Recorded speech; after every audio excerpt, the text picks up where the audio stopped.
Semana passada não conseguimos concluir esse texto. Gostaria de concluir nessa noite, se o Senhor assim nos permitir.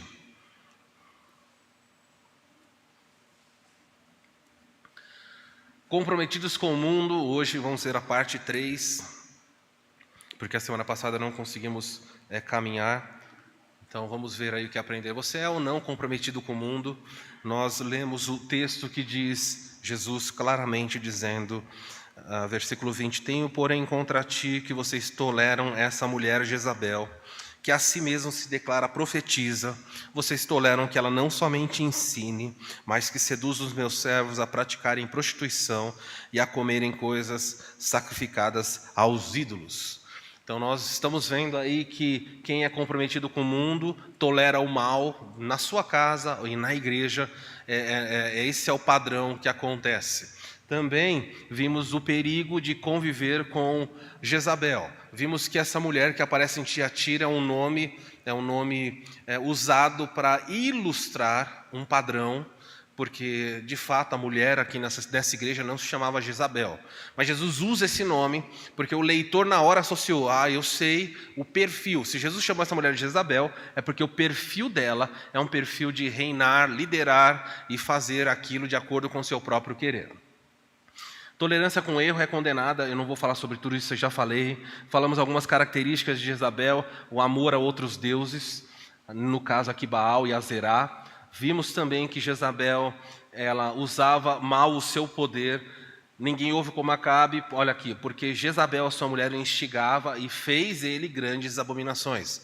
Jezabel usava o poder para influenciar o seu marido a construir templos pagãos, a ensinar imoralidade, idolatria, a fazer com que a nação de Israel fosse corrompida. Vimos que outra característica dela era o egoísmo, ou seja, Jezabel só pensava nos seus próprios interesses. Se alguém se opusesse a Jezabel, era rapidamente eliminado. Não havia diálogo, não havia conversa, não havia negociação. Jezabel eliminava os seus inimigos. Ela era muito eficaz em promover isso. Vimos também, eu acho que foi aqui que paramos, que Jezabel era uma mulher manipuladora. Para conseguir o que queria, Jezabel usava qualquer meio necessário. 1 de Reis 21, 8 a 10, fala então da história de que o rei Acabe queria muito uma vinha, uma plantação de uvas de um homem chamado Nabote. E ele disse, eu quero essa plantação, então Acabe, o rei, chama Nabote e fala, eu quero comprar a sua vinha. E Nabote diz, eu não quero vender. E Acabe fala, então faz o seguinte, já que você não quer vender, pelo menos troca comigo. Pega uma outra vinha, eu vou te dar outra coisa, você me dá a vinha. E de novo, Nabote disse, eu não quero. E Acabe, que era um rei fraco, fragilizado, volta para casa, deixa de comer, entra no quarto, senta-se na cama, deita-se na cama virado para a parede e fica choramingando. Até que Jezabel entra e fala, o que é isso? E dá uma bronca nele. Nesse texto fala assim, você é ou não rei de Israel? E ela dá uma ordem, levanta-se, vá se arrumar e vai comer, porque eu darei para você a vinha que você quer. E ela faz isso, ela manipula a história, ela faz o que ela chama homens perversos, homens malignos, para testemunhar contra Nabote. E eles fazem falsas acusações. E ao serem julgados, ao Nabote ser julgado, e diversas testemunhas compradas dizerem, ele é isso, ele é aquilo, ele adorou outros deuses, é feiticeiro, é ladrão. Todas as acusações que foram apresentadas ali, Nabote então é condenado à morte, ele é morto. Quando você é morto por principalmente pecados religiosos, o contexto da época era pegar a propriedade, ela passava a ser do rei. E foi assim ao longo da história. O romanismo fez isso muitas vezes. Queria a terra de alguém, acusava a pessoa de bruxaria, queimava a pessoa na fogueira e pegava as posses para o rei. Isso nada de novo, isso já vem lá de Jezabel. E ela fez isso e a vinha de Nabote passou para Acabe. Só que Deus manda o profeta, e o profeta diz assim, o que você fez com Nabote não vai ficar impune. Você vai ser morto. Os cães comerão a carne de Jezabel. Ela não vai ser enterrada, ela será devorada por feras. E Acabe, no mesmo lugar em que Nabote morreu, os cães lamberão o seu sangue. Você também vai ter um fim trágico. E eu vou eliminar de Israel todo descendente homem seu, você não, ou seja, a sua linhagem vai acabar. Sem trocadilho aqui, né? Acabe, sua linhagem irá a terminar, vai deixar de existir. Acabe se humilha, chora e fala para Deus: Deus, tem misericórdia de mim. E é interessante que o profeta volta para falar com ele, o profeta Elias, e diz para ele: Acabe, Deus não fará isso na sua geração, você vai morrer, e essas calamidades que eu estou falando que virão sobre os seus filhos, não virá agora, mas virá. Então Deus falou: você não vai ver isso, mas sua descendência toda será eliminada. Então esse é o contexto. Você está vendo que essa mulher é uma mulher extremamente perigosa. Vimos outra característica, daí que nós vamos seguir. Essa mulher odiava os homens que eram fiéis a Deus. Ela odiava, ela adorava Baal e Azerá e odiava. Olha o que o texto diz. Ela tentou matar os profetas de Deus, ela então iniciou um projeto de acabar com qualquer profeta do Senhor em Israel, e tinham muitos. Porque eles condenavam a idolatria dela, está lá em 1 Reis 18:4. Não estou lendo, estou citando porque eu estou pregando Apocalipse, não Reis, tá bom?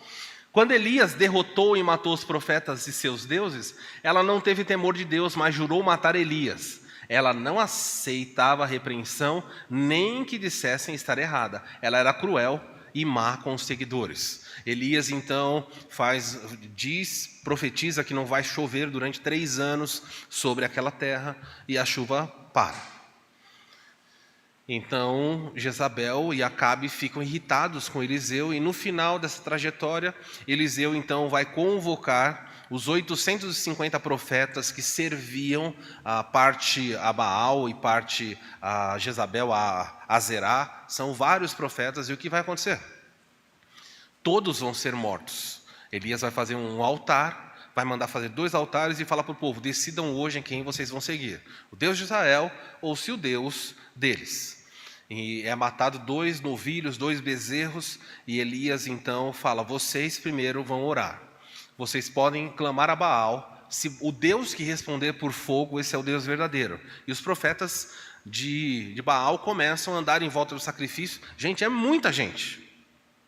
Muita gente mesmo. E eles estão clamando. E o texto fala que desde de manhã até o meio-dia eles vão se revezando e clamando. E o texto em Reis fala que eles se mutilavam. Eles colocavam lâminas, cortavam o seu corpo. Eles estavam banhados de sangue e clamando a Baal, para que Baal respondesse.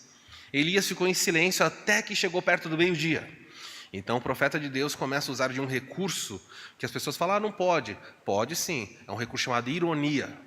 Elias começa a dizer: gritem mais alto, quem sabe Baal está dormindo. Olha, façam mais barulho, quem sabe ele não saiu, foi viajar. E ele começa a instigar. Enquanto ele mais instiga os falsos profetas, mais eles se cortam, mais eles gritam. Mas Elias queria dizer: esse Deus não existe. Quando finalmente eles estão cansados, Elias fala: é minha vez. Ele poderia simplesmente orar, mas ele falou: peguem água e pega um balde de água e joga sobre a carne.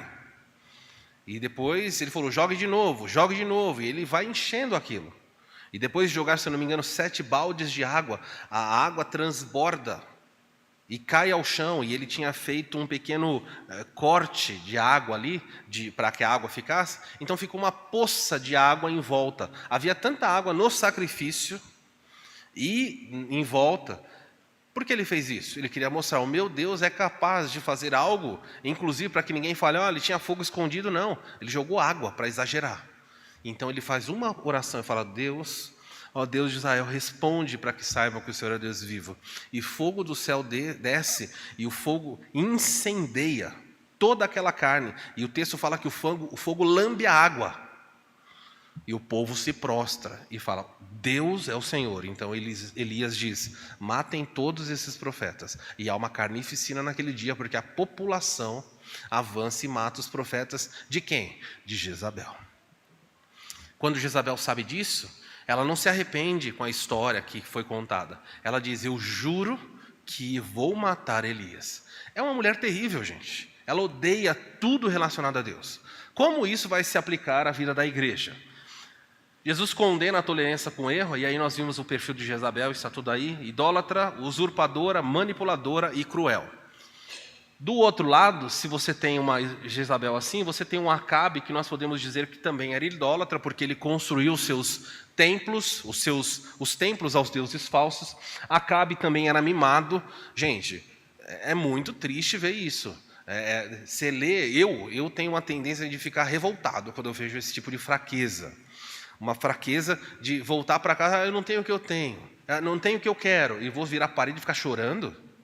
Já pensou? A Isa chega em casa e eu estou sentado no canto da sala para a parede chorando. Ela fala, o que foi? Eu queria a bicicleta do vizinho, ele não me dá. Ela fala, o quê? Dá para entender a cena ridícula? E Jezabel fala, levanta daí, já piorou. Ela fala, levanta, vai tomar banho, porque eu vou te dar o que você quer.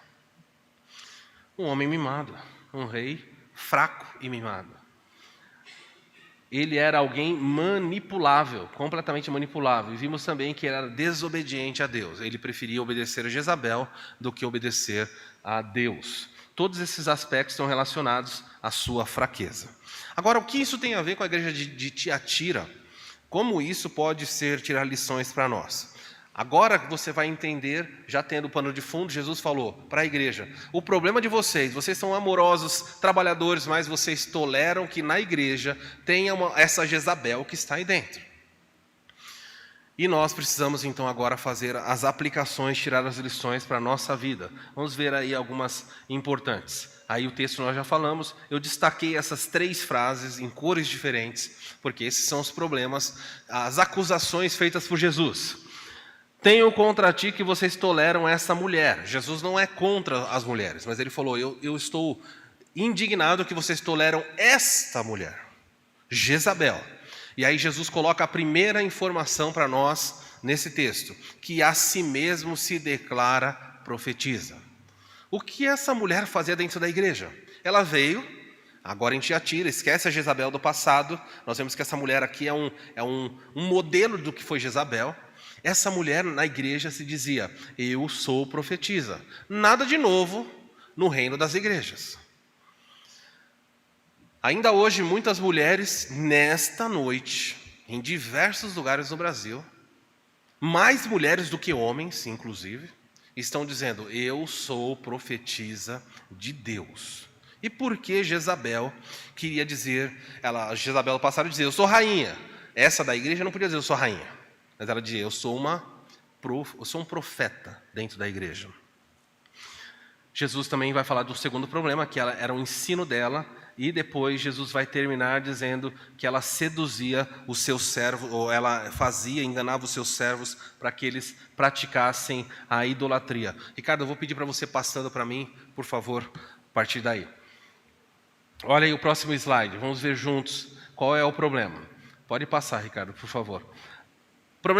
Primeiro problema da igreja em Tiatira era que Jezabel tinha uma busca por autoridade espiritual. Jesus condena a mulher Jezabel porque ela realmente, dentro da igreja, estava buscando autoridade espiritual. Ela dizia dentro da igreja, eu não sou uma crente comum.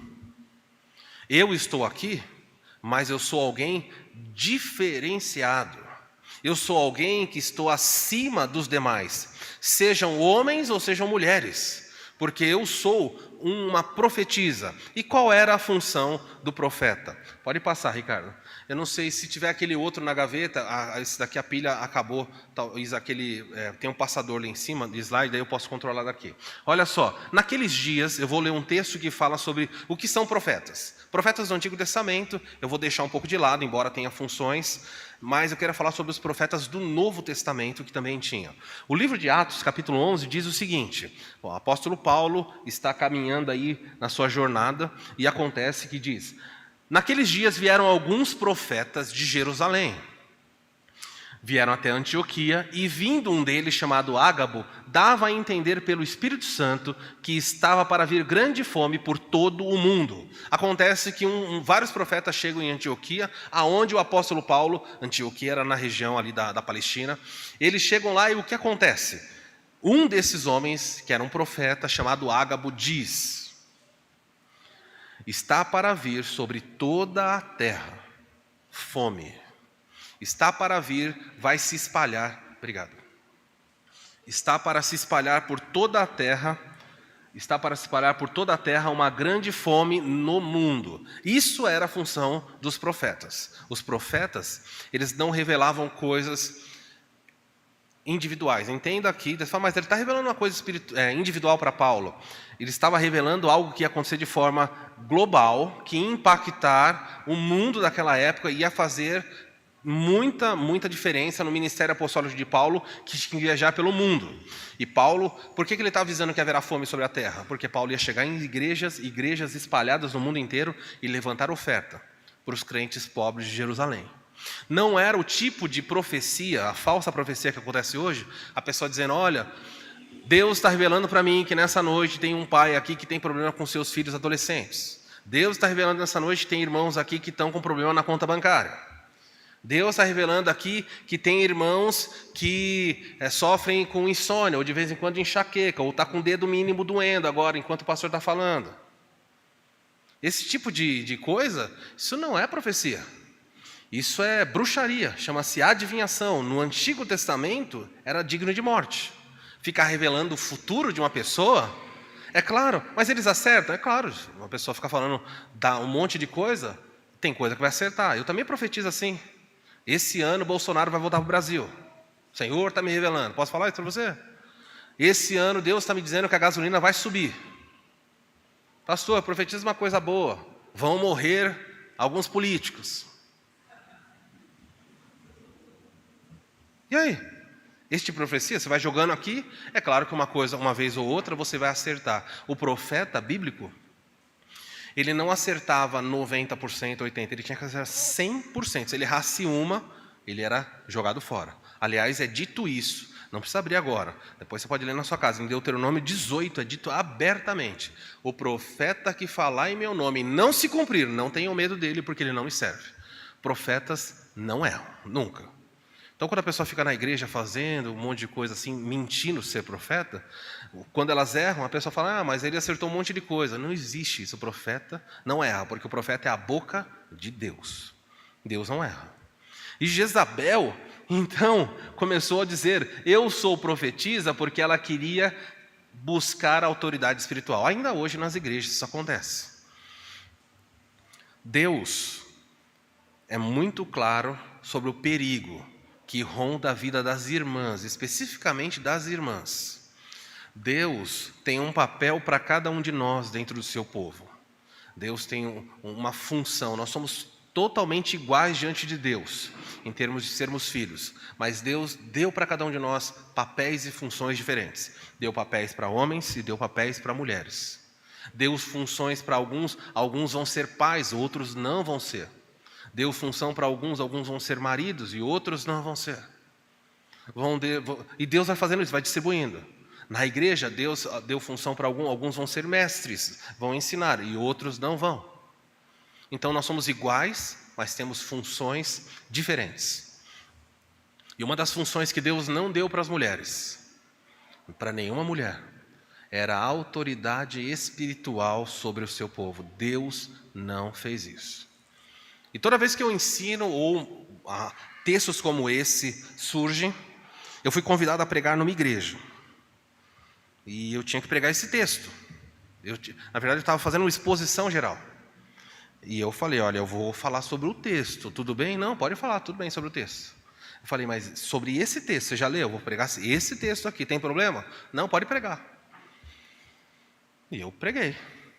E na igreja tinha uma pastora. Eu falei, eu vou pregar esse texto.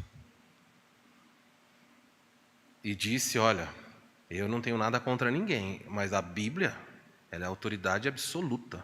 Curve-se diante dele toda a terra. Deus não negocia com ninguém. Deus não liga se você gosta ou não gosta, se você ficou ofendido ou não. Deus não liga.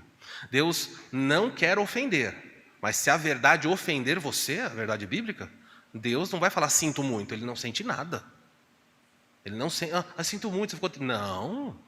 Ele quer que você e eu, homens e mulheres, nos curvemos e falemos, Senhor, é a tua palavra. Vou moldar a minha vida a isso aqui.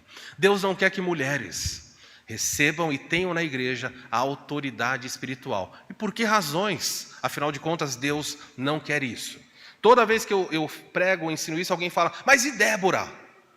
E a juíza Débora, que há pouco tempo atrás, quando estávamos lendo Juízes, apareceu Débora, a libertadora de Israel, uma mulher que matou 2 generais fortes. Débora, quando alguém fala isso, eu falo, fala baixo, que é uma vergonha. Deus levantou Débora para mostrar que Israel estava tão corrompido, que não existia mais homens para liderar. E Deus falou, vou levantar Débora para envergonhar homens. Quando Débora, a juíza, é levantada, é porque chegou o fim, não tem mais o que fazer. Israel está no lodo, acabou. Então, quando mulheres se levantam para ser autoridade espiritual dentro de uma igreja, é porque os homens daquela igreja, geral, todos eles, estão no lodo. A igreja afundou. Deus não está falando de preconceitos, Deus está falando de funções. Quando ele começou o Éden, ele decidiu fazer Adão. Ele poderia ter começado por Eva. Na lógica, deveria fazer Eva. E depois, quem sabe, fazer Adão nascer de Eva. E falar, olha, Eva é a mãe de todos. Mas ele não fez isso. Ele fez um corpo e ele falou, você é Adão.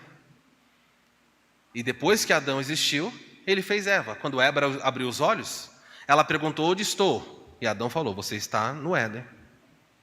Quem é você? Eu sou o governante do Éden. E você? Eu sou sua auxiliadora. Bem-vindo. Vamos trabalhar. E Adão ficou muito contente, porque recebeu auxílio. Mas o pecado veio. E quando o pecado entrou, na punição do pecado, Deus fala exatamente para Eva, dizendo assim, o teu desejo, Eva, o seu desejo, está lá no capítulo 3 de Gênesis, eu não vou ler agora, o seu desejo será para o seu marido. Normalmente as versões são escritas assim, mas aquela palavrinha para, precisa, algumas versões já corrigiram isso, seu desejo será contra o seu marido. Porque a mesma palavra que é usada ali, é a palavra que é usada para Caim. Quando Caim quer matar Abel, Deus diz assim, o pecado está à sua porta, aguardando por você. O pecado estava à porta, o pecado que estava lá, estava lutando contra Caim. E Deus fala, cumpre a você dominar esse pecado. E ele fala para Eva, Eva, o seu desejo vai ser contra o seu marido, e ele te dominará. É dito abertamente, sem dúvida nenhuma. A harmonia do Éden foi rompida, os papéis que eram claros são invertidos. E sabe, Deus disse para Eva também, Eva e Adão, governem sobre toda a terra. Eva poderia governar sobre tudo, sobre os animais, sobre a vegetação, sobre as estrelas. Deus falou, a criação toda é de vocês. Dominem, não estou falando de controlar, mas o homem e a mulher têm controle de explorar, de entender. É tudo de vocês. E Deus disse para Eva, Eva, mas tem uma coisa que você não pode controlar, é o seu marido. Adivinha o que Eva quis? Pode controlar tudo, menos ele? É, mas eu quero controlar ele. E o caos se instaurou na família. E Adão também, há um livro, se você quiser ler, chamado O Silêncio de Adão. É um livro muito incômodo, porque o autor, baseando-se na forma como o texto hebraico foi escrito, prova, e eu concordo com ele, que Adão estava perto de Eva quando Eva está sendo tentada. E Eva pega o fruto. Quando Eva pega o fruto, Adão não está longe. Porque o texto fala, e Eva tomou o fruto, comeu e deu ao seu marido. A forma como é escrita é aquela ideia de eu provei e dei, ele estava do lado. Porque Adão não fez nada. E o livro vai falar sobre o silêncio de Adão. Então veja aqui, o texto dessa noite não tem a ver com machismo ou feminismo, tem a ver com Bíblia. Deus não quer que as mulheres assumam liderança espiritual. Por isso ele condenou essa mulher Jezabel, que a si mesmo se declara profeta. Jesus falou, isso é um erro. Vocês estão tolerando essa mulher se destacar, dizendo para todo mundo que ela era o quê? Jezabel quer ter o poder dentro da igreja. E até hoje continua assim. Toda mulher que deseja ser autoridade espiritual dentro de uma igreja, ela está cedendo à tentação de abraçar o espírito de Jezabel. Estou sendo o mais franco possível. Quando uma mulher diz, eu quero ser nessa igreja a profetisa, eu quero ser a líder, porque o que o profeta era? O profeta era a boca de Deus. Quando uma mulher diz assim, aqui nessa igreja, quando eu falar, as coisas acontecem. Isso pode ser na igreja, como pode ser em casa. Há mulheres que em casa dizem, eu sou a boca de Deus, o que eu falar tem que acontecer, porque o profeta falava e acontecia. Vocês podem imaginar quantos casamentos sofrem, quantas famílias estão adoecidas, porque há muitas profetisas, entre aspas, nas famílias. E elas chegam lá e falam assim: não, eu estou nessa família para liderar.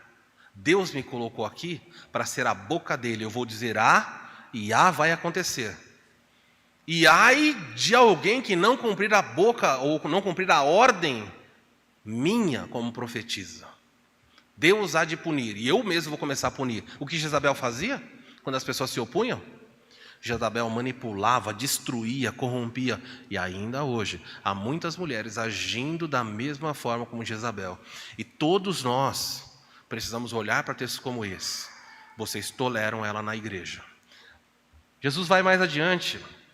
Olha só. Ela não só buscava ter autoridade espiritual, como ela buscava orientar espiritualmente. Por isso ele fala assim: tenho contra ti essa mulher que a si mesma se declara profetiza. Agora ele diz assim: o problema é que vocês toleram que ela não somente ensine.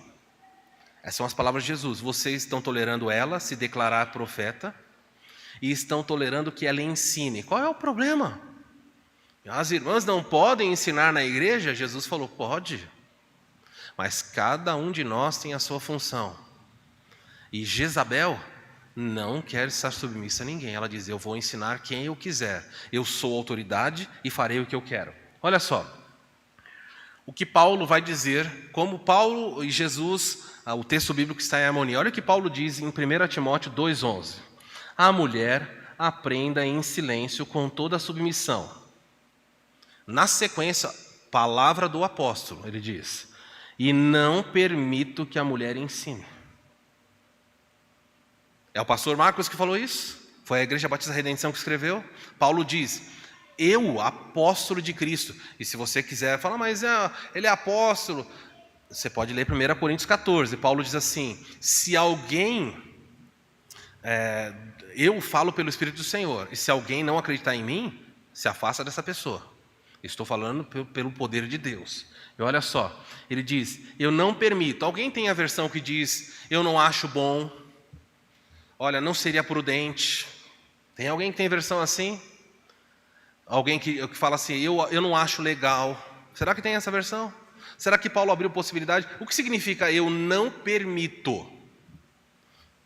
É uma ordem ou ele está expressando uma opinião? Não há dúvida nenhuma que é uma ordem. Ele diz: eu, apóstolo Paulo, não permito. Mas ele não é Jesus. Paulo diz: eu estou falando com a autoridade do apóstolo. E qual é o problema do ensino? Ele vai dizer assim: eu não permito que a mulher ensine e nem que exerça autoridade. Que autoridade? Autoridade de homem. Esteja, porém, em silêncio. Um texto difícil, um texto que faz as pessoas se moverem na cadeira, somente as irmãs, porque Satanás é muito hábil. Quando você vê um texto desse, ele fala: tá vendo? Como você, nesse mundo então, você falar uma coisa dessa, só a leitura desse texto, já tem gente que já desligou, já mudou no YouTube, já saiu, está saindo, ó. Pode ver aí que está diminuindo, as pessoas estão assistindo. O texto não quer saber. Não permito que ela ensine e nem que exerça a autoridade de homem. O que o profeta era? O profeta era um homem que estava exercendo autoridade. E Jezabel falava: eu sou profetisa. E Deus diz: vocês estão tolerando que ela se declare autoridade espiritual. E por ser autoridade espiritual, ela está buscando ensinar, guiar a igreja. E vocês estão deixando. Quando Paulo diz que a mulher não deve exercer a autoridade de homem, ele está dizendo aqui que a mulher pode ensinar, mas que ela não deve exercer a autoridade que foi dada aos homens. Os homens têm um papel na igreja de liderar, de ensinar. E as mulheres? As mulheres também. Nem o pastor pode fazer o que ele quer. O pastor não pode ensinar todo mundo na igreja, sabia disso? Tem pessoa que fala: não, o pastor ensina todo mundo. Não, não ensina não. Quando Paulo vai falar para Tito, ele diz assim: Tito, ensina as mulheres idosas a ensinarem as mais novas a serem boas esposas. Por que Paulo não falou: Tito, ensina as mulheres mais novas a fazer isso? Porque Paulo falou: não vai ser bom, não é sábio, não é prudente, você vai cair em tentação. O pastor não faz aconselhamento permanente, um discipulado constante com moças jovens. Isso é a palavra de Deus. Quem deve ficar orientando de forma não esporádica, mas permanente, encontros rotineiros, toda semana e aconselhamento com uma mulher bem nova? Deve ser uma outra mulher. O pastor pode aconselhar? Pode. Mas ele não deve fazer essa prática constante, porque o diabo vai começar a agir. Podem surgir boatos, podem surgir tentações, podem surgir armadilhas, porque tem pessoas que plantam moças na igreja para derrubar líderes. Então Paulo diz, as mulheres mais idosas vão ensinar. Viu? Nenhum pastor pode ensinar todo mundo. E as irmãs? As irmãs podem ensinar livremente todas as mulheres. Por favor, deixa eu só fazer um adendo aqui para que vocês fiquem claros. Estou falando em termos de igreja, ok? Não estou falando da sua casa, estou falando da igreja, casa de Deus. Na igreja, a mulher não deve exercer autoridade espiritual. Na igreja, a mulher não deve ensinar os homens, ensinar espiritualmente os homens.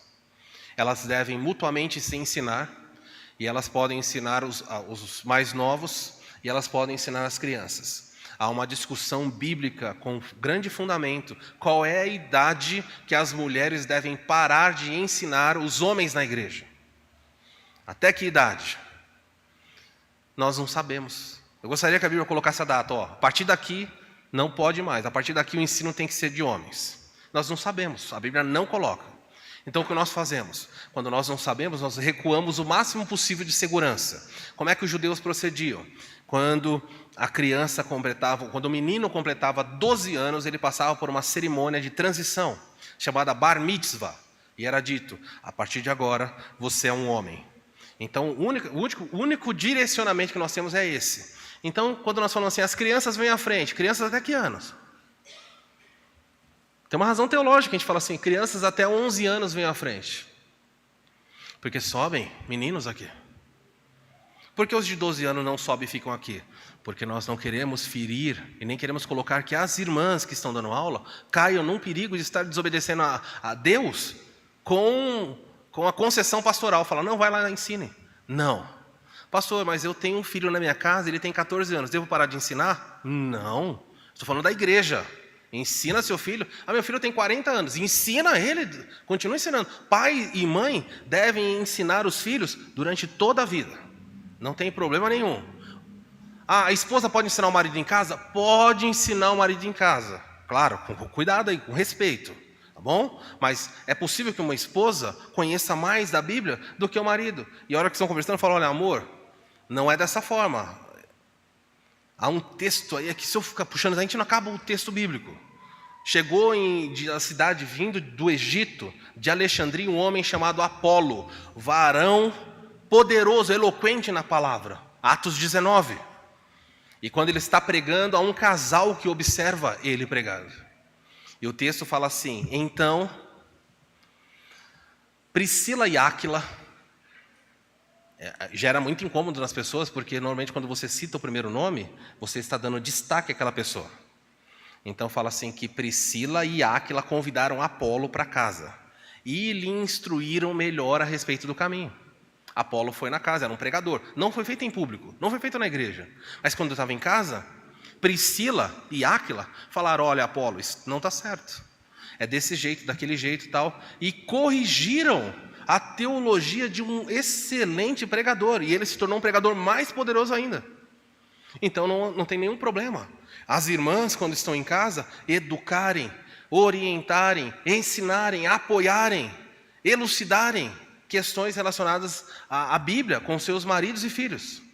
Na minha época de mestrado, foi aberta a concessão para que uma sala com quase 20 pessoas fazendo mestrado. Havia uma mulher que queria participar e o professor falou, nós vamos abrir para que ela participe. Ela era esposa do pastor, ela vai fazer com a gente o curso e ela trabalha na escola dominical, na igreja, ela quer se aprofundar nos estudos. E sem problema nenhum, era igreja? Nada. Fizemos e no final, no último módulo, cada um tinha que pregar um texto. E até hoje eu me lembro, ela pregou sobre Edom. Difícil, ela falou, eu quero falar sobre a nação de Edom. Eu falei, nossa, todo mundo quer falar do Novo Testamento. Ela falou, eu quero falar sobre um texto em hebraico. E o professor falou, ela vai pregar para vocês. Todos vocês, pastores, sentem ela, vai pregar. Pode sim, aqui não era o quê? Não é igreja, era o seminário. Aqui é acadêmica, ela pode ensinar. Já pensou não poder ter professora mais? A mulher foi à frente, abriu a Bíblia. O marido pregou primeiro, diversos pregaram. Depois que o marido sentou, era um texto rápido, 5, 7 minutos, a mulher pregou. Vou falar só entre nós aqui. Ela arrebentou. Ela humilhou. Ela destruiu. Ela foi uma das melhores pregadoras daquela noite. Agora imagina ela, se ela não tivesse o conhecimento de que não deve... Ela é esposa do pastor, os dois estavam fazendo o curso. Ela pregou infinitamente melhor que o pastor. Mais eloquente, mais profundidade, mais conhecimento. Tirou nota mais alta que o marido. Agora ela volta para a igreja, e na igreja ela fala, meu marido é o líder da igreja. Mas quando o seu marido está preparando o esboço do que vai pregar domingo, ela pode perfeitamente olhar e falar, olha, essa palavra não quer dizer isso, essa palavra quer dizer aquilo. O que ela está fazendo? Ela está auxiliando o seu marido, ajudando ele a construir, para que no domingo ele possa exercer a autoridade dele. Mas ela poderia agir de forma errada, chegando na igreja e falar, deixa que eu ensino, sei mais do que você, conheço mais do que você. As irmãs que estão aqui e que nos assistirem depois precisam saber disso. Deus sabe, há mulheres extremamente mais capacitadas do que os homens. A proibição do ensino da mulher na igreja não tem a ver com intelecto. Tem nada a ver com intelecto. Não tem a ver com essência, um é melhor que o outro, não. Na sequência, eu não coloquei o texto ali, mas na sequência é dito para ela assim, a mulher deve permanecer em silêncio, porque Deus vai usar argumentos baseados na ordem da criação. Fique em silêncio porque Adão foi feito primeiro. Essa é a ordem da criação. Ele veio primeiro, ele lidera. Em segundo lugar, fique em silêncio porque Eva foi enganada e Adão não. Deus coloca um segundo argumento. O caos que nós estamos neste mundo, Deus responsabilizou Adão, porque Adão pecou sem estar sendo enganado. Eva foi enganada. Pode comer, não tem problema nenhum. Adão sabia que tinha problema, pegou e comeu. E Deus diz assim, porque Eva foi enganada, ela não deve na igreja ensinar. As descendentes não devem ter autoridade. Por quê? Porque o diabo irá se aproximar de novo para enganar Eva novamente. Se Adão, o primeiro Adão, caiu por causa da sua mulher que foi enganada e porque ele quis, Deus levantou um segundo Adão chamado Jesus. E junto desse Adão ele colocou a sua noiva chamada igreja. E nessa igreja ele disse, vocês mulheres não vão exercer autoridade para que o diabo não faça de novo o que aconteceu no passado. É só isso. E o texto termina, esse texto de Timóteo, diz assim, todavia a mulher será salva disso, dando luz a filhos. E meu Deus, as pessoas fazem miséria com esse texto, ensinando tudo errado. A mulher é salva, se ela tiver filhos, ela vai ser salva, porque está falando que Maria nasceu de Maria, vai nascer Jesus. Nada disso. A mulher será salva, a palavra salva ali, na Bíblia, toda vez que a palavra aparece a palavra salva, salvar não significa necessariamente salvar da terra para o céu, ou salvar do inferno. Ela será salva do quê? Dessa condição de não poder ensinar. Olha o que Paulo diz. A mulher será salva da proibição de ensinar homens se ela der luz a filhos. Por quê? Porque então ela vai poder sentar com seus filhos e exercer o seu ministério professoral, a sua autoridade, eu vou usar profetisa aqui, mas se vocês entenderem, né? A sua autoridade, ela vai ensinar os seus filhos e vai ser uma bênção. Ela foi salva dessa proibição através de dar luz aos filhos. Irmãs, ensinem os seus filhos. Os maiores pregadores desse mundo, todos eles passaram na mão de mulheres. Eu estou aqui e inúmeras irmãs me ensinaram. Então, eu ensino a igreja de hoje. As irmãs estão ensinando a igreja no amanhã. Todos nós estamos cumprindo o nosso papel. Mas muitas irmãs falam, não, eu quero ensinar a igreja do hoje. E aí o diabo entra e destrói. E a Jezabel aparece. A Jezabel quer ter autoridade espiritual na igreja. A Jezabel busca orientar espiritualmente a todos. Jesus fala, vocês toleram que ela não somente ensine. Jesus falou, olha, ensinar é errado. Vocês já estão tolerando e ela está fazendo isso. Depois que eu preguei naquela igreja, sobre aquele texto que eu falei aqui, nunca mais fui chamado, obviamente. Fui banido, sou persona não grata, mas eu fazia o quê? Eu tinha que ensinar. Enquanto eu dava aula no seminário de Guarulhos, uma aluna se aproximou e falou: pastor, você pode me ajudar? Eu tenho que pregar domingo. Eu olhei para ela. Bom, eu falei: sua igreja permite? Permite. O pastor me escalou, domingo sou eu que prego. Você pode me ajudar a entender o texto? Eu falei: sim, posso mostrar sim o texto. Eu vou explicar para você o texto, depois você faz o que você quiser. E eu falei: qual o texto? E ela abriu: 1 Timóteo 2, que diz: a mulher permaneça em silêncio na igreja.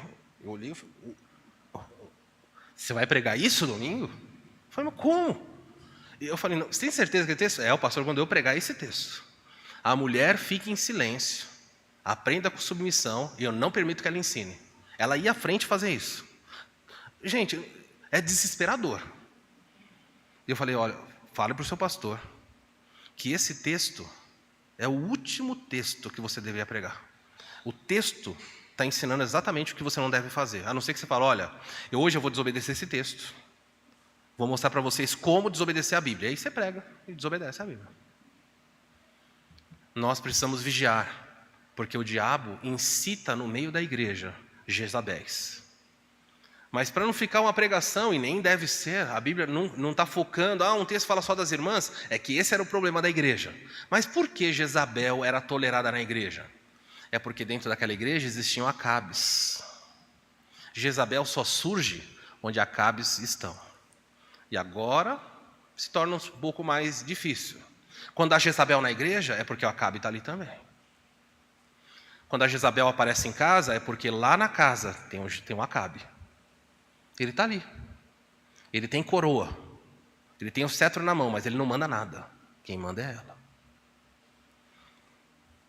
Jezabel quer ser a voz de Deus que guia a igreja. Ela quer ter autoridade e quer dizer: quando eu falar, tem que acontecer.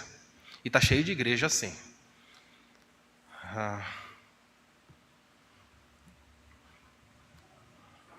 Certa vez fui procurada por um casal, irmãos, crentes de fato, e eu passei algumas orientações sobre o funcionamento da nossa igreja, como nós somos, como nós cremos, como nós funcionamos.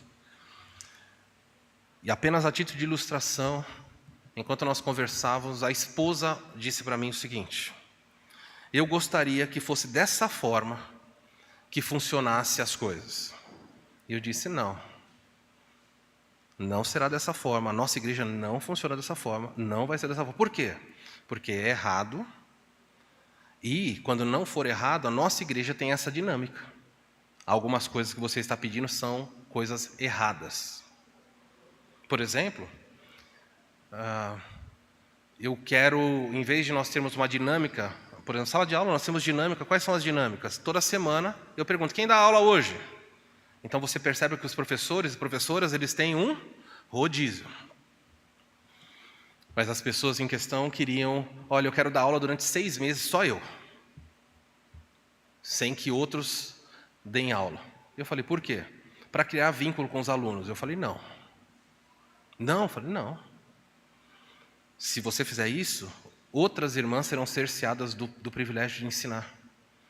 E à medida que os alunos se apeguem a você, em contrapartida, vão se desapegando das outras. Então, resolve um problema, mas surge um problema com as demais. Nosso funcionamento é assim: todo mundo faz um pouco.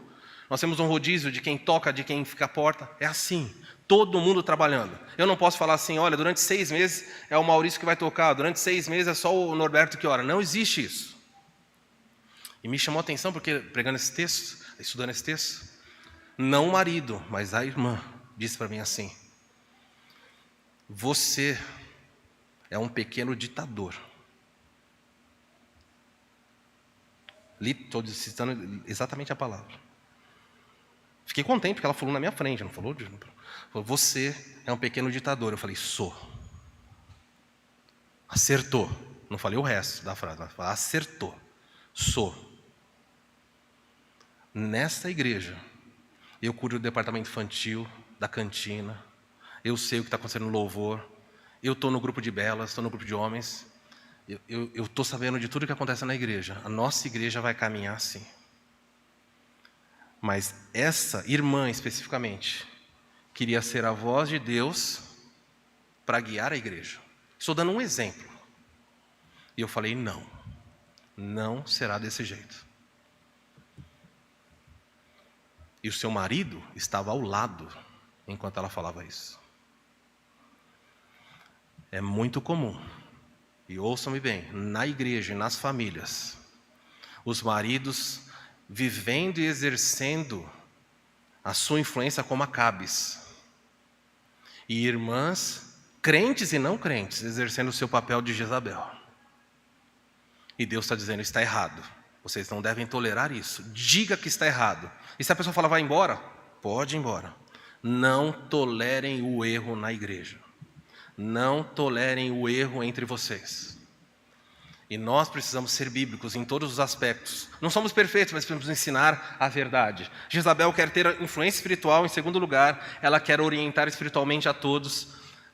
Eu coloquei esse texto aqui paralelo, não vou explicar, porque ali, profetiza, exercer autoridade. Não somente ensina, Paulo diz, não permito que ensine. E aí Jesus fala, vocês permitem que ela ensine, que já está errado, e ela ainda, vocês deixam que ela seduza os meus servos. Ou seja, ela começa a exercer uma autoridade, e ela faz com que os homens venham a cair. Jesus está mostrando o perigo que acontece. Olha só, em terceiro e último lugar, uma característica de Jezabel é a autoridade, quer ser autoridade, eu sou profeta. 2, eu quero ensinar, eu quero falar e vocês têm que obedecer. Em terceiro lugar, é a busca por manipulação sem ser percebida. Jezabel conduzia do passado, ela fazia abertamente. Ela não tinha medo não. Acabe, eu mando em você, você vai obedecer. Eu não tenho dúvidas de que Acabe apanhava de Jezabel. Não tem um relato bíblico. Mas de vez em quando ele deu uns tapinha. Os tabefe, ela punha ele na linha. Ele tinha medo dela. Para ela falar, levanta, vai tomar banho? O que é isso aí? E se ele falar não? Se ele ousasse falar não? No outro dia estava Acabe mancando. Que foi, rei? Nada. Não pergunta. Certamente, você tem um caso aqui de uma mulher que talvez agredisse, não só moralmente, emocionalmente, mas até fisicamente seu marido. Isso acontece? Olha só, além de ensinar, Jesus diz assim, ela ainda seduz os meus servos a praticarem prostituição. Especificamente neste caso de Tiatira, essa mulher, ela praticava prostituição literal. É possível, alguns autores acreditam que essa mulher, Jezabel, ela se deitava com inúmeros homens da igreja. Ela estava ensinando os homens a praticarem prostituição. Isso é uma possibilidade que tem sustentação, sim. A outra possibilidade é que ela ensinava a igreja, os irmãos, ela dizia assim, olha, eu sou profeta e vou guiar vocês. Qual era o problema de Tiatira? A igreja, os crentes precisavam vender coisas, para vender coisas tinham que se filiar aos sindicatos. E nos sindicatos, lá tinham festas de orgia e comer carne sacrificada aos ídolos. E eles estão em luta, posso ou não posso comer? Então surge a profetisa e fala, eu, profeta de Deus, assim diz o Senhor, podem ir nessa festa, podem se prostituir porque não tem problema nenhum. Percebe o que acontece? Jesus fala, ela está ensinando os meus servos a praticarem prostituição. E vocês estão deixando. E é assim, esse é o perigo. Há irmãs dentro de igrejas que ensinam outros, tanto faz se é homem, mulher ou criança, e ensinam que não é errado. Há jovens que perguntam, eu devo me guardar para o meu casamento? Eu devo guardar a minha pureza para o meu casamento? E há muitas irmãs, mulheres mais velhas que dizem, não, isso não tem problema nenhum. Só que elas fazem isso hoje nesse contexto, manipular sem ser percebida. E nós estamos falando de coisa distante. Ao longo dos nossos 14 anos de história aqui na nossa igreja, diversas irmãs já manipularam coisas aqui dentro, sem serem percebidas, até que apareceu. Conduziam nos bastidores, nas reuniões, nos convites, manipulando situações, manipulando o coração de pessoas. Conheço pessoas que deixaram de vir à nossa igreja, não eram membros, E uma vez eu perguntei, por que vocês nunca mais vieram? E a pessoa falou, eu falei, pode falar. É que me contaram algumas coisas. Olha lá. Quem te contou? Prefiro não falar. A pessoa não era membro, eu falei, fique à vontade, não tem problema. Mas deixa eu perguntar para você uma coisa, você está indo em alguma igreja? Não. Então tá bom, agora eu entendi. A pessoa falou algo para você, que tirou você de uma comunidade cristã, e você está solto, sem comunidade nenhuma, e você acha que isso é de Deus, é uma orientação de Deus para você. Meus irmãos e minhas irmãs, há muitas Jezabéis ensinando o mal, ensinando o mal aos seus filhos. É assustador. O filho vai fazer uma coisa errada, a filha vai fazer uma coisa errada, e a mãe, especificamente estou sendo da mãe aqui por causa de ser Jezabel, fala, não tem nada de errado, pode fazer, você tem a minha aprovação. Há mulheres que orientam os seus maridos a pecarem, e induzem os seus maridos a pecarem, e falam assim, isso aconteceu com você? Se fosse comigo, vai lá e faz tal coisa. E o marido fala, nossa, é verdade. E o marido vai e tropeça, porque a mulher induziu, empurrou. E esse marido está errado, a culpa não é da mulher. Não é só da mulher, a mulher errou. Mas o marido tomou a decisão porque ele foi incitado. Já ouviram a expressão que o marido é o cabeça, mas a mulher? Quem quer completar a frase? É o pé? O marido é o cabeça, mas a mulher é o pé? É assim? A mulher é o quê? Pode falar, as irmãs estão com medo, né? Pode falar. Na nossa igreja não tem Jezabel, pense em outra igreja. O marido é o cabeça, mas a mulher é o pescoço. E vira ele para onde quiser. E é verdade. E o diabo sabe disso. E há irmãs virando a cabeça para um lado e para o outro, e fazendo com que os seus filhos, os seus maridos, tropecem e naufraguem na fé. E o diabo faz isso. E depois a culpa é de quem? Você quer ver um exemplo? Uma pessoa... Sara disse a Abraão, Deus prometeu que vamos ter um filho? Prometeu. Mas quantos anos já faz? Faz 23 anos. Não. Você entendeu errado. Toma a minha serva Agar e vá se deitar com ela, e você vai ter um filho, e esse filho de Agar, a escrava egípcia, vai ser nosso herdeiro. Quem deu a ordem? Quem deu a ordem? A maravilhosa Sara. Abraão, que Abraão tinha que falar? Não, Deus fez uma promessa, vai cumprir. Abraão vai e se deita com Agar. Agar fica grávida e nasce um menininho chamado Ismael. Toda vez que você liga a televisão e vê briga árabe e judeu, é por causa disso aqui. Só essa desobediência é o caos que está ainda hoje. Passar um tempo, Deus visita Abraão e diz assim, Abraão, daqui a um ano, eu tive um filho, Deus cumpriu a promessa. Deus falou, não, Ismael é seu filho, mas não é o filho da minha promessa. Aliás, nós lemos hoje aqui, acho que no texto, citando os dois, em Gálatas 4, Deus disse assim, daqui a um ano eu voltarei, visitarei você e você vai ter um filho. Quando ele fala que vai ter um filho natural, onde está Sara? Minha mãe sabe, onde estava Sara, mãe? Estava atrás da tenda, aqui escutando a conversa de Abraão com Deus e os anjos, aqui. Daqui a um ano eu vou voltar e vou ter um filho. Sabe o que Sara, quando escutou isso, ela fez? Ela riu. Ela, que é isso? Eu? 90 anos de idade eu vou ter um filho? E riu. Aí Deus, falando com Abraão, falou, Abraão, por que sua mulher Sara riu? Abraão fala, Abraão, coitado, por que Sara riu? E fala, daqui a um ano eu vou voltar e você vai ter um filho. Deus se levanta e vai embora. Sabe o que Abraão faz? Ele vai falar com Sara. Sara, você riu? Sabe o que Sara fala? Não ri. Ok. No final daquele ano, um bebezinho vem. E nasce o pequeno Isaac. Sabe o que significa Isaac? Tradução de Isaac? Riso. Daqui a um ano, você vai ter um riso. Tá rindo aí atrás? Tá. Eu não tenho poder? 1 ano, o bebezinho estava lá. Mas me chama a atenção que quando Isaac cresce, ele tem um irmão que não era para ter, chamado Ismael. Quem mandou ter aquele menino? Sara. Sara chama Abraão e fala assim: manda essa mulher embora. Como você pode fazer isso comigo? Se deitar com ela? E dá uma dura em Abraão. Porque Abraão era o cabeça e Sara era o pescoço. E eu olho para isso, o pai da fé, levando uma dura, porque ele cedeu ao conselho dela para fazer o que era errado, e ainda hoje continua igual. Irmãs piedosas podem também orientar os seus maridos, manipulando o pescoço para que o cabeça caia e faça coisas erradas. E a culpa é de quem? É dos dois. Não é só do pescoço. Abraão não ficou, não, você está tudo bem. Não, Abraão também sofreu as consequências disso.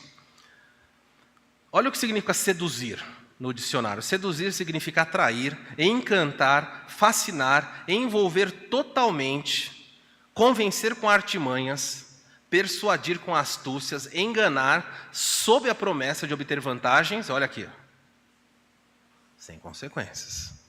A mulher, Jezabel, dizia: irmãos, semana que vem vai ter uma festa do sindicato, o que vai ter lá? Vai ter prostitutas? Não tem problema. Mas tem certeza? Claro que eu tenho, eu sou profetisa. Pode ir.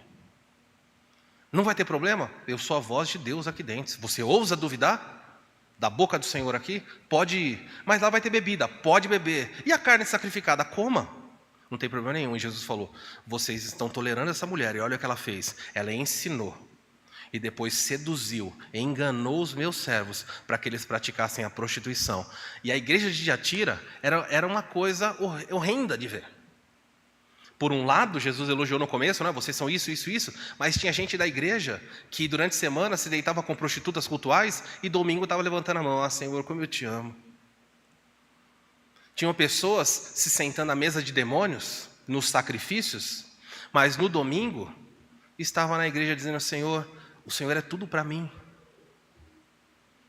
Juravam a Deus santidade, mas iam para a cama com Jezabel. Irmãos, isso não mudou.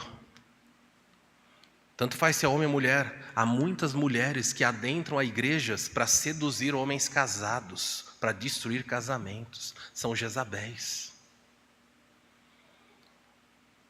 E eu poderia citar muitas histórias, inúmeras histórias, de mulheres que entraram na igreja para destruir lares. E acontece que a liderança descobriu e tolerava. E Jesus está condenando isso. A tolerância com o mal fará com que a igreja ou a sua casa venham a cair. Ela convence que nada é mal se for por uma boa razão. Se você se prostituir, você vai conseguir vender? Vou.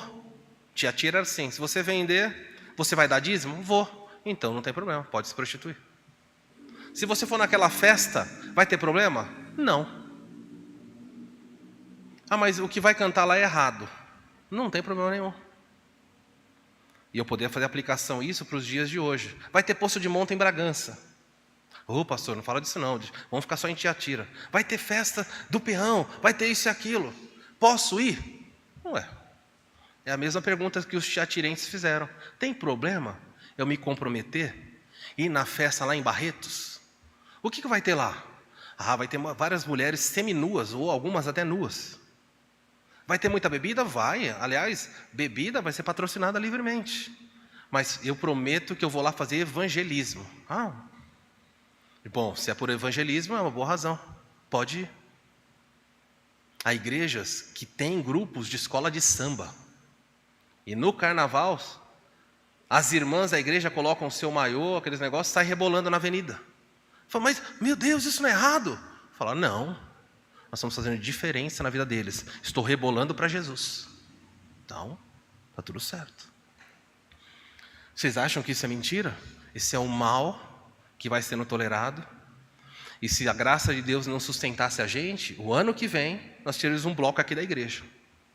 Se não for a graça de Deus nos protegendo, o ano que vem vai ter a agremiação da redenção na avenida aqui desfilando.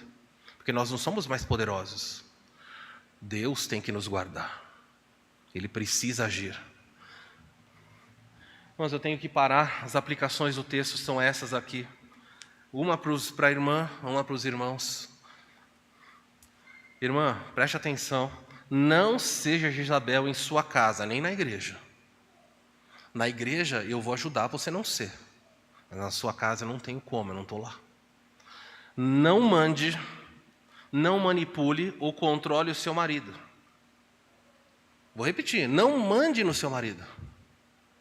Ah, mas estou dando ordem. Não mande. Se você usar a palavra, eu estou dando uma ordem, você está errando.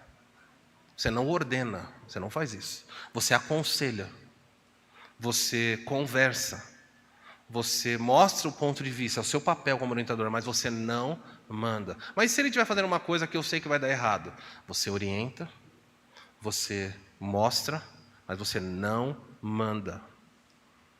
Não ordene que ele faça a sua vontade, e a sua está em maiúsculo ali, com ênfase nisso mesmo. Nem que sempre acate ou se submeta à sua orientação. Pastor, eu falei, ele não fez. E? Ele não fez. Como ele ousa? Como assim como ele ousa? Ele não pode tomar decisões? Pode. E se ele errar? Se ele errar, ele é responsável pela decisão que ele tomou. Você orienta. Você pode imaginar? Piloto e a pilota no avião. O piloto homem, a copilota mulher. Ela olha lá na frente e vê uma montanha. Ela fala assim, eu acho que se for nessa direção vai passar muito perto do pico lá, a gente pode bater. Ele fala assim, obrigado pela informação, mas eu estou olhando e eu acho que não vai bater. E ela fala, eu acho que vai bater. E o avião está indo. E ela começa a transpirar do lado e fala, vai bater, você não está me ouvindo? E ele fala, eu estou, mas eu estou vendo, não vai bater. Qual seria a pior tragédia ela fazer? Ela pegar o manche do avião e falar, vai bater. Vai ser feito o que eu quero. Ela puxa. Ele puxa do outro lado, não vai não. O que vai acontecer com isso aí? Então o que a copilota faz? Se ela olha e fala, o negócio vai bater. Em primeiro lugar, ela ora, porque ela é copilota. Se bater, vai morrer, ela vai morrer junto. É isso aí. Não é assim, você faz isso todo dia, quando você está no carro, seu marido está dirigindo. Você acha que sua vida está na mão de quem? Você fala, não corre. Ele, você olha só o ponteiro. Sua vida está na mão. O tempo inteiro isso é exercitado. Você vai suplicar e falar, Senhor, mostra para o meu esposo, mostra, revela para ele o perigo, para que ele pare. Aqui em Campinas, a irmã dizia para o marido, você não vai guardar o carro? E ele falava, não. Ela falava, guarda o carro na garagem. E ele falou assim, olha, não me enche, para de me dar ordem, eu quero deixar o carro lá fora. E essa irmã procurou o pastor e falou, pastor, está acontecendo isso. O pastor falou assim, você já orientou, agora você para e ore. Não fica lá, aquela goteira. Vai pôr o carro? Não vai pôr o carro? Ele já falou que não. Mas é perigoso. Eu sei. Um determinado dia, 3 horas da manhã, o alarme dispara. E quando ele sai, o vidro está todo quebrado e alguém roubou o painel, o som do carro. A esposa se segurou para não falar o quê? Eu orei por você. É isso que ela ia falar? Ela estava na ponta para falar assim, eu vou pular no pescoço dele, pastor. Eu avisei. Gente, ela se segurou, não falou nada. A partir daquele dia, sabe onde o carro dormia? Todas as noites o carro na garagem. Ele guardou porque ela ordenou? Não. Porque Deus agiu numa situação e ele foi transformado. Então você precisa orar.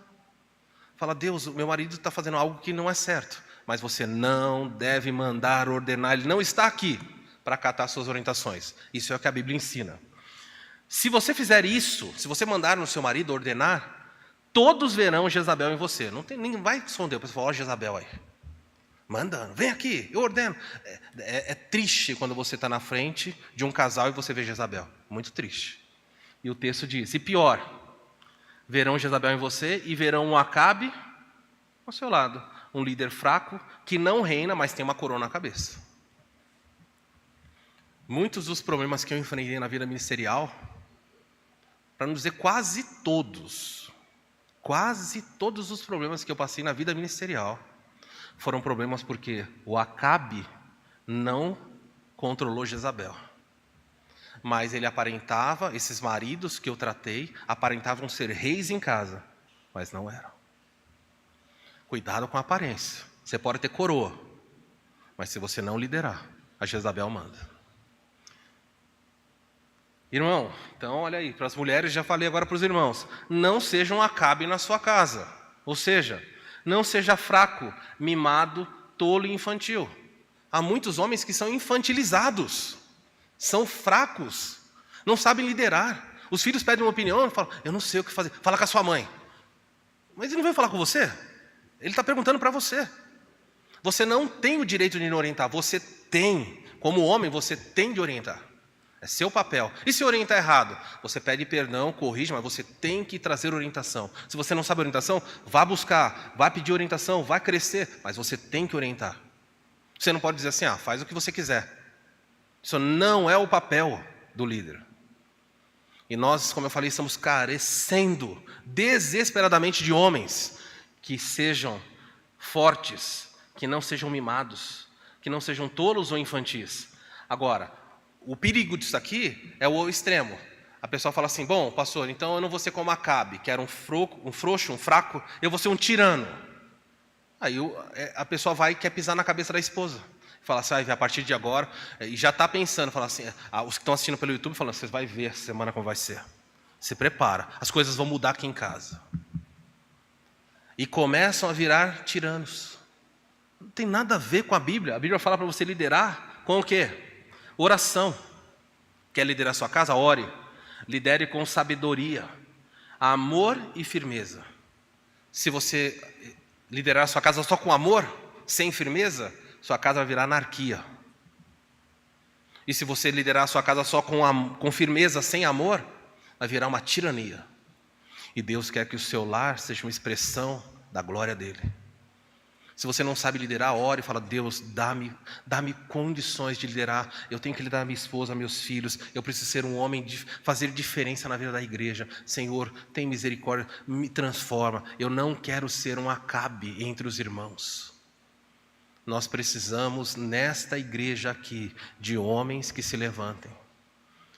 Sábado que vem nós vamos ter reunião aqui de homens. Na última reunião de mulheres, tinham mais de 30 mulheres. E na reunião de homens, tinham 9, 8 homens. Sabe o que é isso? É vergonhoso. Porque nós temos muitos homens. Os homens falam, eu não preciso aprender. Tudo bem. Não seja um Acabe.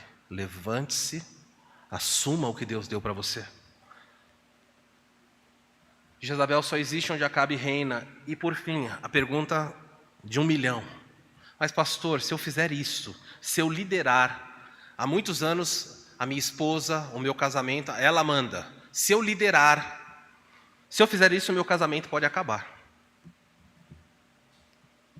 Eu sempre escuto isso, pastor, mas se eu falar que não pode, vai acabar o casamento. E a resposta é verdade. É a pura verdade. Se você se levantar para ser o homem que Deus quer na sua casa, e a sua esposa for uma Jezabel, se Acabe se posicionasse com Jezabel, falar, a partir de agora eu que mando, o que vocês acham que Jezabel vai fazer? Então tá bom. É isso que ele vai fazer? Ia ter uma guerra ali, e talvez uma separação. É verdade. Infelizmente é a pura verdade. Mas se você não assumir o reinado da sua casa, e a sua esposa for rainha, o seu casamento já acabou. Não é que ele vai acabar, já acabou. É ela que manda na sua casa. É ela que diz onde você vai, o que você faz. É ela que dá os rumos, os alvos. É ela que orienta, é ela que guia. O seu casamento já acabou.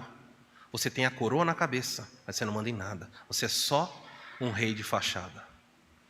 Então, entre ser um rei de fachada e um rei de fato, seja um rei de fato, com amor, firmeza e oração.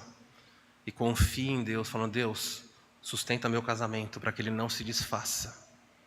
Mas eu não quero ver um casamento de fantoche, de fantasia. Aí é o último slide. Homens e mulheres, ele termina dizendo, oremos ao Senhor para que os Acabes e as Jezabéis dentro da igreja de Deus, aqui em todos os lugares, ouçam a repreensão de Jesus enquanto é tempo. Porque a semana que vem, nós vamos ver o que Jesus fala. Ele fala, dei tempo para que ela se arrependesse. Eu esperei, mas ela não quer se arrepender. Vamos ver o que ele vai fazer. Orem e peçam a Deus para nos dar força para tratar o pecado em nós e à nossa volta, e que assim Deus nos ajude. Vamos orar.